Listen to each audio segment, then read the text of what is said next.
வணக்கம். கலாம் செய்திகள் வாசிப்பவர் சரண்யா வெங்கடேசன். ஜனநாயக மக்கள் ராஜ்யம் கட்சியின் 2ஆம் ஆண்டு தொடக்க விழாவை முன்னிட்டு மதுரை பெத்தானியாபுரத்தில் உள்ள கட்சி அலுவலகத்தில் கேக் வெட்டியும் பொதுமக்களுக்கு இனிப்புகளை வழங்கியும் கொண்டாடப்பட்டது.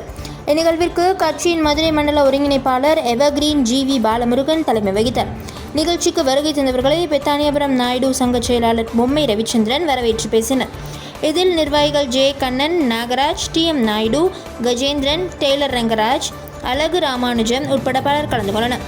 நிகழ்ச்சியின் முடிவில் கட்சியின் இளைஞரணி தலைவர் ராதாகிருஷ்ணன் நன்றி கூறினார். கலாம் நியூஸ் செய்திகளுக்காக மதுரை செய்தியாளர் கனகராஜ்.